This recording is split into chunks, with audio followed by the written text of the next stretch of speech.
ये जो संवत है इसका नाम खूब जोरदार है रौद्र संवत्सर। अब रौद्र जो शब्द है वो तो भयानक के लिए प्रयोग होता है। संसार में भी लोग लड़ाई झगड़ा करते हैं तो कहते हैं मेरा रौद्र रूप मत तू प्रकट कर, मेरा रौद्र रूप देखेगा तो ऐसा हो जाए। इस संवत्ति का नाम रौद्र संवत्सर है। अब देखिए भारत का विज्ञान, भारत का ज्योतिष पहले से ही इस संवत्सर के लिए लिखा है कि इस संवत्सर में पृथ्वी पर युद्ध होंगे,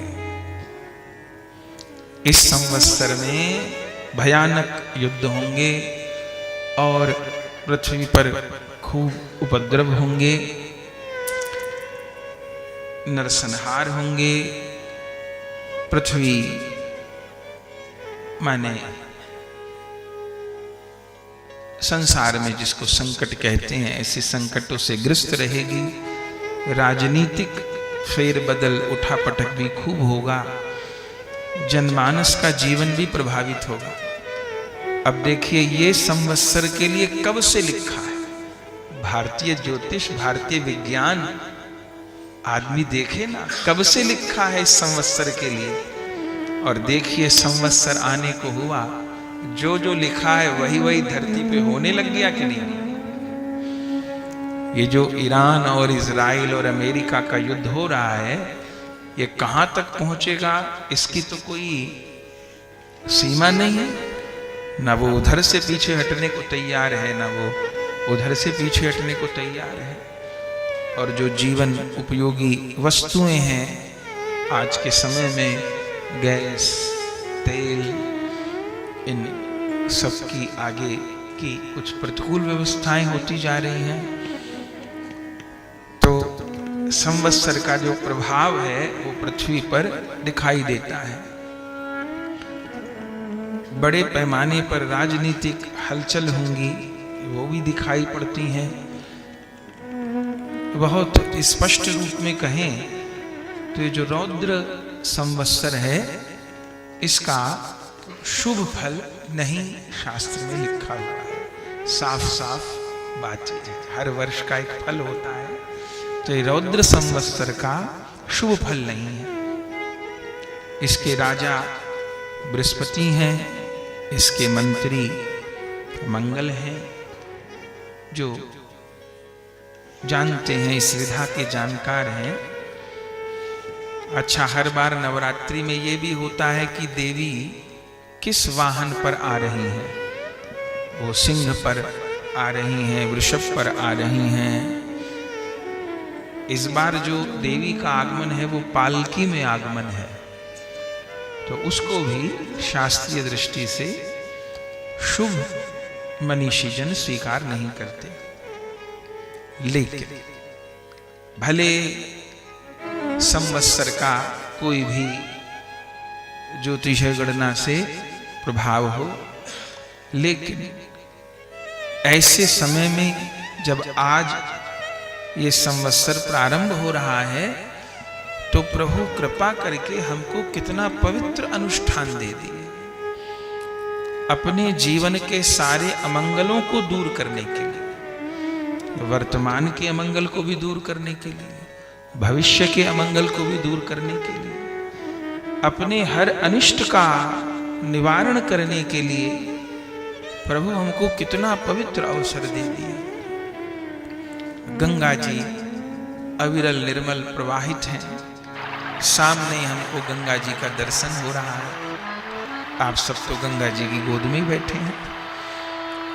हरिद्वार जैसा पावन तीर्थ है जहां के लिए लिखा है गंगा द्वार समीपे तु तटम आनंद नामकम, जहां सनकादिक भगवान ने कभी भक्ति और ज्ञान वैराग्य का दुख दूर करने के लिए नारद जी को निमित्त बनाकर श्रीमद् भागवत जी श्रवण करवाई थी। जो हरिद्वार हरि से मिलने का द्वार कहा जाता है। अभी तो मोटर गाड़ी की बहुत व्यवस्था हो गई, पहले तो जो 4 धाम की यात्रा है, बद्री, केदार, गंगोत्री, यमुनोत्री, इसके लिए साधन नहीं थे। पहले समय में बस हरिद्वार तक ही साधन थे, इसलिए इस स्थान को हरिद्वार कहने लगे। ऐसे भागवत जी में हरिद्वार नहीं लिखा, भागवत जी मिलेगा गंगा द्वार। हरिद्वार का नाम है गंगा द्वार, पर हरिद्वार क्यों हो गए? हरिद्वार भी कहते हैं, हरद्वार भी कहते हैं। क्यों? क्योंकि बद्रीनाथ है हरि का दरबार, और ये बद्रीनाथ जाने का मार्ग है। बद्रीनाथ जो जाएगा हरिद्वार, उसको आना ही पड़ेगा। तो हरि से मिलने का भी द्वार है, और केदारनाथ है हर का दरबार, तो हर के लिए रास्ता भी यहीं से जा रहा है। इसलिए हरि का द्वार भी है और हर का द्वार भी है। इस बार तो अधिक मास है, 17 मई से 15 जून तक, और उसमें प्रभु की अकारण करुणा से श्री बद्रीनाथ जी में इस बार अधिक मास में कथा है, 1 जून से 7 जून तक। तो वहां बद्रीनाथ भगवान के चरणों में रह करके और दर्शन का, जिसकी हिम्मत होए अलकनंदा में स्नान का और बद्री भगवान के दर्शन का अवसर हम सबको प्राप्त होगा। तो ये जो हरिद्वार है, ये हरि से मिलने का द्वार है, और ये जो मानव जीवन है, ये भी हरि से मिलने का द्वार है। और किसी योनि में प्रभु के निकट नहीं जाया जा सकता, इस मानव देह से ही जाया जा सकता है। तो कितना मन प्रसन्न है। यही 9 दिन समझो जीवन के सार्थक है। इससे अधिक तो प्रभु क्या कृपा कर सकते हैं कि संवत्सर भले सार्वजनिक रूप से अशुभ फल देने वाला हो, पर हमारे लिए तो कितना शुभ हो गया, कितना शुभ हो गया। हमारे लिए तो परम शुभ हो गया। रात को ही चले थे, जिंद में कथा चल रही थी, वहां से 12 बजे के लगभग चले और सवेरे 4 बजे यहाँ पहुंच गए। और संवत्सर का आरंभ, पहले नववर्ष का ब्रह्म मुहूर्त, और 4 बजे गंगा मैया में गोता, इससे शुभ तो क्या होगा। तो भले संसार के लिए अशुभ फल हो, हमारे लिए, सुरेश कृष्णदास जी के लिए, बहन सुधा जी के लिए, और आप सब मेरे भाई बहन जो आए हैं, सबके लिए तो परम मंगल हो गया। मंगल भवन अमंगल हारी, द्रबहु सुदशरथ अजीर बिहारी। ओ प्रभु मंगल भवन है और अमंगलों का हरण करने वाले हैं। तो क्या कहना, आज के दिन की बड़ी महिमा है, ये अवसर है। और ये जो नवरात्रि है, तारीख तो 19 मार्च से 27 मार्च तक है, पूरे 9 दिन है नवरात्रि के, और इसकी पूर्णता रामनवमी में है। श्री राम के प्राकट्य पर हम सब लोग राज तिलक उत्सव मनाते हुए, श्री राम का बधाई गान करते हुए, नित्य गान करते हुए इस 9 दिवसीय अनुष्ठान को विश्राम देंगे। तो सोचिए, प्रारंभ भी कितना मंगलकारी और विश्राम भी कितना मंगलकारी। सब दिन परम मंगलकारी हैं। और ये तो नवान परायण का दिन ही है। पूरे वर्ष में इससे सुंदर शुभ दिन तो राम कथा के लिए हो ही नहीं सकते। तो कितनी कितनी प्रभु की कृपा है। खूब मन भीतर से प्रसन्न है, और बार बार गंगा मैया को,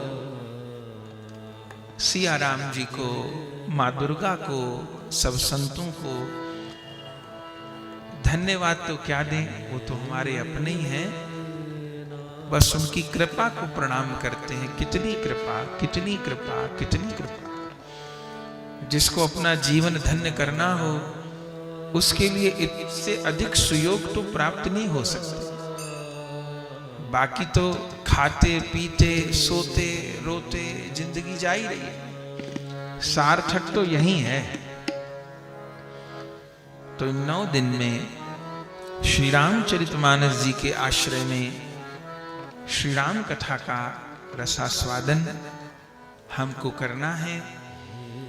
बहुत प्रस्तावना की आवश्यकता नहीं है। आप सब खूब साधन भी करें।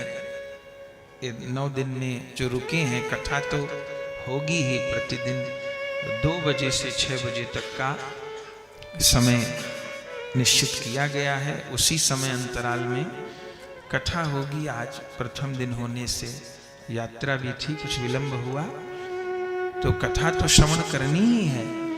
लेकिन इन दिनों का पूरा लाभ उठाइए, सोते खाते मत रह जाइएगा। प्रतिदिन गंगा जी स्नान करना है, अपने नाम जप की संख्या बढ़ाइए। जैसे हम किसी अनुष्ठान में दीक्षित हो गए हैं, एक एक क्षण का लाभ लेना है।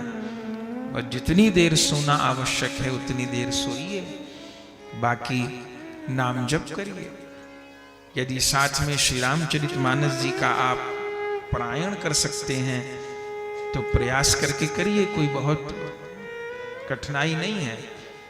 प्रतिदिन 3 घंटा भी यदि आप देंगे तो 9 दिन में हो जाएंगी। रामचरितमानस जी का पूरा पाठ हो जाएगा।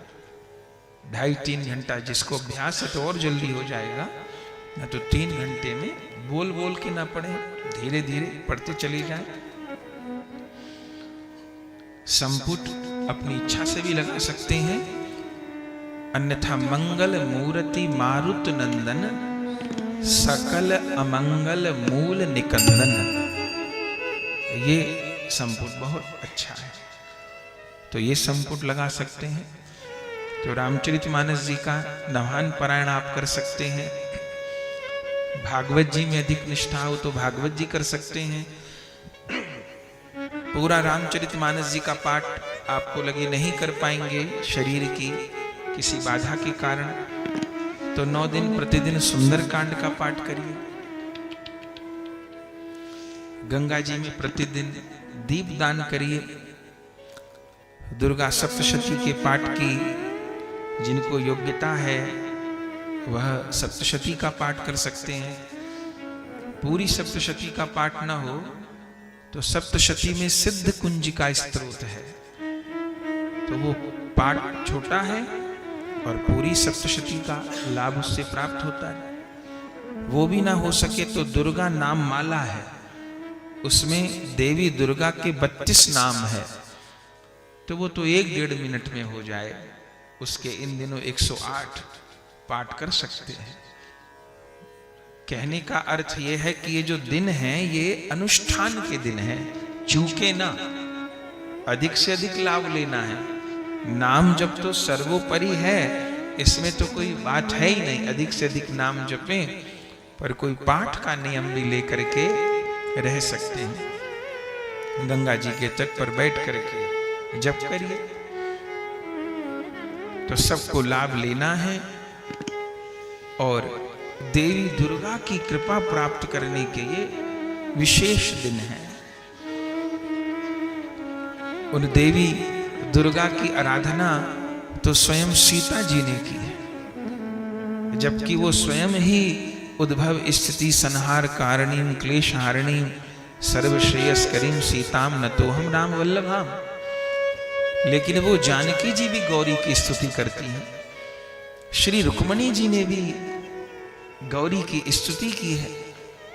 अरे भक्ति की आचार्य, जिनको भोले बाबा ने सर्वोपरि भक्त बताया है, उन गोपांगनाओं ने भी कात्यायनी जी की आराधना की है। कात्यायनी महामाये महायोगिन्नधीश्वरी नंद गोप सुतम देवी पतिम में कुरुते नमः।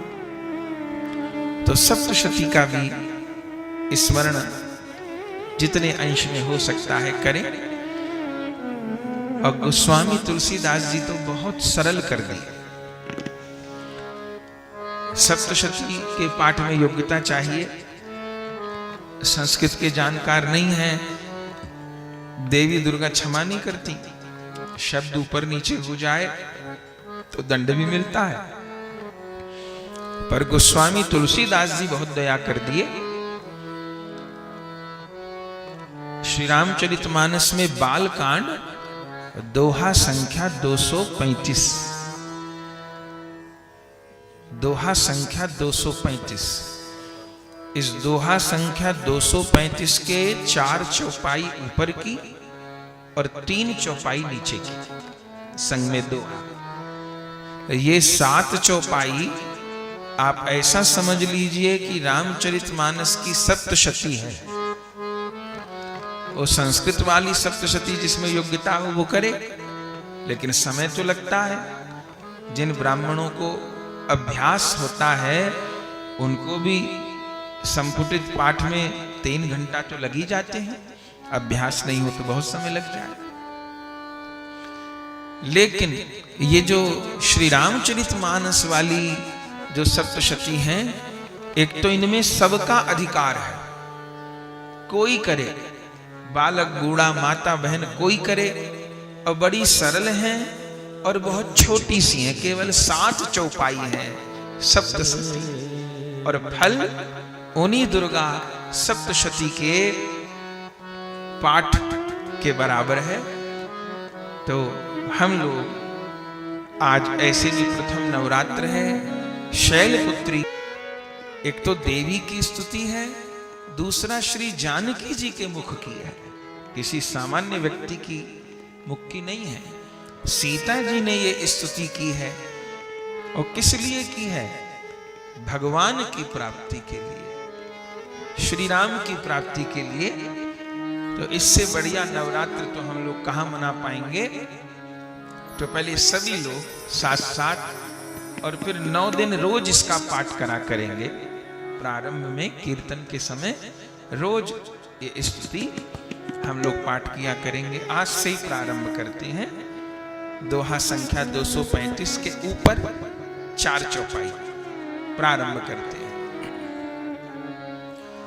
जय जय गिरिवर राज किशोरी, जय महेश मुख चंद चकोरी, जय जय गिरिवर राज किशोरी, जय महेश मुख चंद चकोरी, जय गज बदन षडानन माता, जगत जननी दामिनी दुति गाता।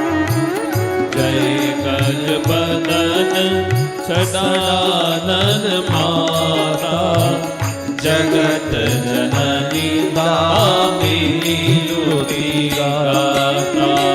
नहीं तव आदि मध्य अवसाना, नहीं तव आदि मध्य अवसाना, अमित प्रभाव वेदु नहीं जाना, अमित प्रभाव वेदु नहीं जाना।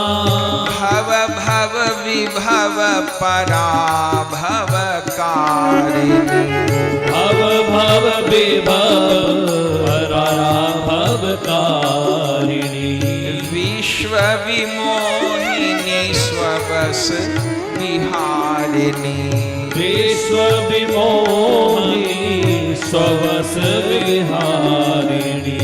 पति देवता सुतियमहु, प्रथम मातु तव रेख, पति देवता सुदीयमहु, मातु प्रथम तव रेख। महिमा अमित न सकई कही, सहस शारदा शेष। महिमा अमित न सकहि कही, सहस शारदा शेष।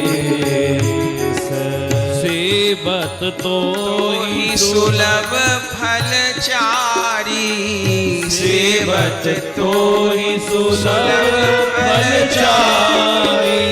वरदायनी पुरारी पियारी, वरदायनी पुरारी पियारी।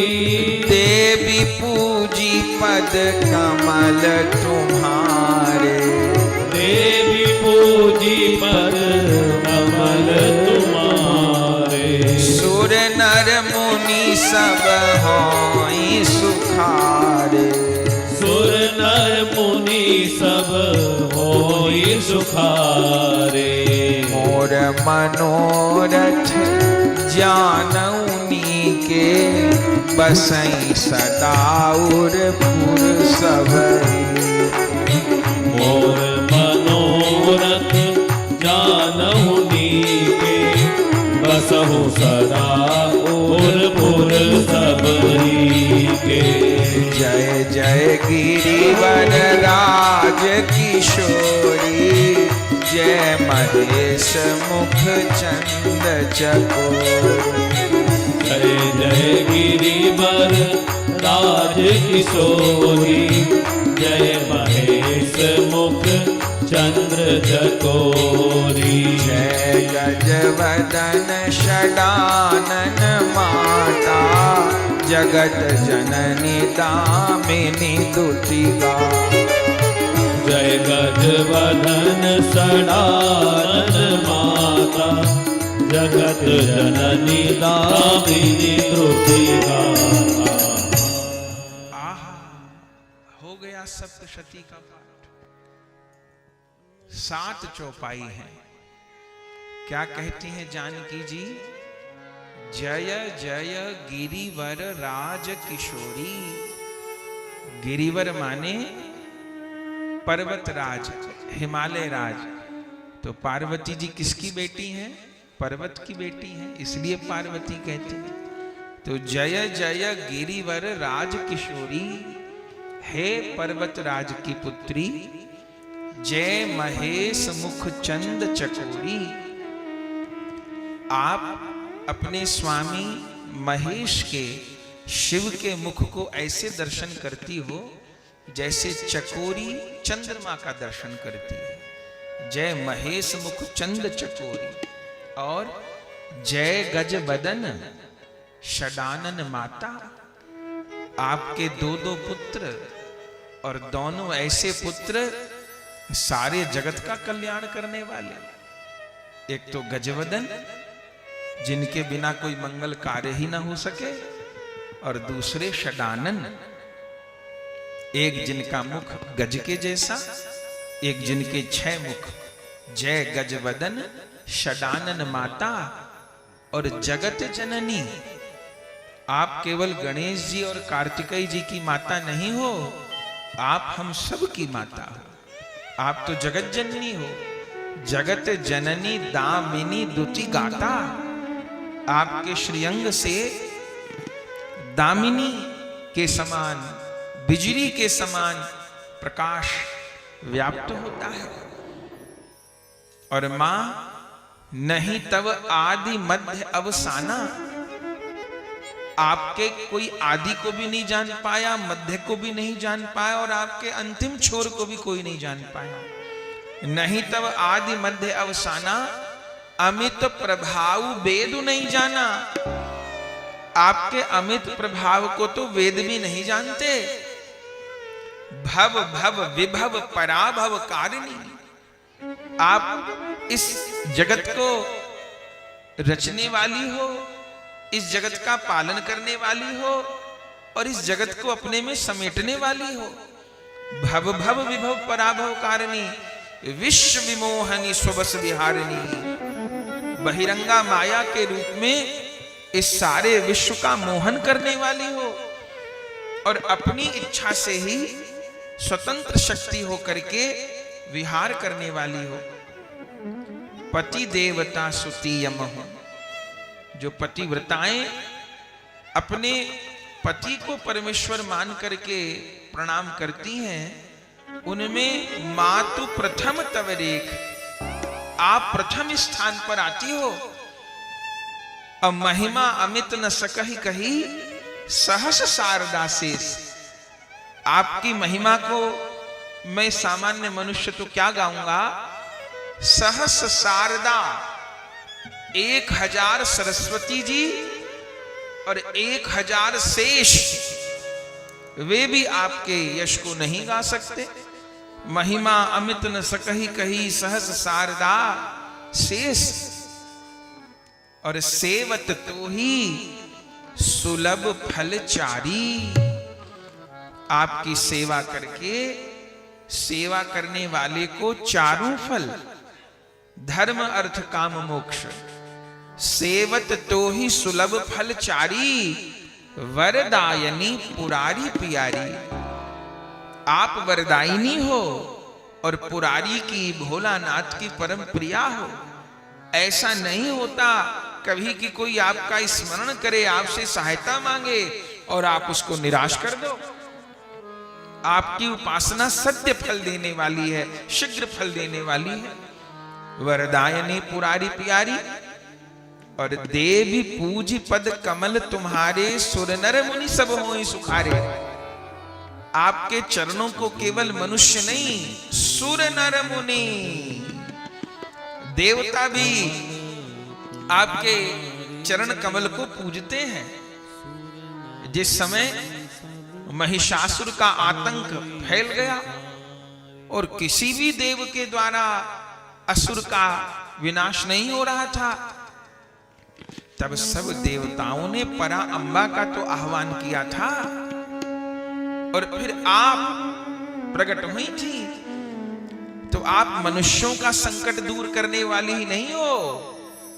देवी पूजी पद कमल तुम्हारे, सुर नर मुनि सब होई सुखारे। देवता भी आपके चरणों को पूजकर अपने संकट दूर करते हैं, तो मनुष्यों की तो कौन कहे। ऋषि मुनि भी करते हैं। अब मैं क्या कहूं, तो आखिरी चौपाई के मोर मनोरथ जानऊ नीके। अब मैं अपने हृदय की क्या बात कहूं। हो सकता है कहने में भूल हो जाए, मेरे शब्द ही ठीक न हो, अब मैं कहना कुछ चाहूं निकल कुछ जाए। अच्छा, मुझे ये भी नहीं पता कि मेरा हित किस में है और मेरा अहित किस में है। हो सकता है जिसको हित मान रहा हूं वो अहित हो, और जिसको अहित मान रहा हूं वही हित हो। तो मैं आपसे ऐसा नहीं कह रहा कि ऐसा कर दो ऐसा कर दो। मोर मनोरथ जानऊ नीके। आप मेरे मनोरथ को, मेरी इच्छा को जानती हो। मोर मनोरथ जानऊ नीके, क्यों जानती हो? बोले सदा बसऊ उरपुर सब ही। आप सबके उर में निवास करती हो, चूंकि आत्मशक्ति बन करके आप ही सब जीवों के भीतर विराजमान हो। अरे पेट में भूख बन के जो अग्नि पैदा होती है वो आप ही हो। किसी की भूख जो जठराग्नि है वो मंद पड़ जाए तो शरीर में बहुत रोग लग जाते हैं। डॉक्टर लोग किसको स्वस्थ मानते हैं? जिसको बहुत अच्छे से भूख लगी। और उस भूख का परिणाम क्या होता है? भूख लगती है तो व्यक्ति भोजन करता है, और तीव्र भूख में ही भोजन पचता है। तीव्र जठराग्नि में तो भोजन पचता है और शरीर को पोषण मिलता है। तो जीव के भीतर भूख बन के भी आप विराजमान हो, उसको पोषण देती हो। अरे नींद बन के कौन आता है? या देवी सर्वभूतेषु निद्रा रूपेण संस्थिता नमस्तस्यै नमस्तस्यै नमस्तस्यै नमो नमः। कलयुग में तो आदमी नोट गिनते गिनते भले उसके माथे की नस फट जाए वो काम न छोड़े। लेकिन आप जब देखती हो कि भाई मेरा बच्चा बहुत थक गया है, तो आप क्या करती हो, नींद बन के आती हो। और ऐसी जोर नींद आती है, फिर कितना जरूरी काम आदमी रख देता है, भैया आप तो सो जाओ। तो नींद के रूप में भी आप आती हो, किस लिए? अपनी संतान को आराम देने के लिए। तो बसई सदा उरपुर सब ही के, आप सबके हृदय में निवास करती हो। हे दुर्गा, हे भवानी, हे जगदम्बा, मैं आपको प्रणाम करता हूं। कितनी सुंदर, कितनी सरल स्तुति है। इस स्तुति का भी प्रतिदिन पाठ करिए। एक तो कम से कम करिए, ज्यादा हो तो ज्यादा कर लीजिए। 9 दिन में 108 पाठ कर लीजिए, 5 ही मिनट लगेगा 9 दिन में मिला करके। तो ये अनुष्ठान का अवसर है, समय चूक न जाए, इसी के लिए ये सब बातें हमने कही। श्री रामचरितमानस जी का आश्रय लेकर के हम बैठे हैं।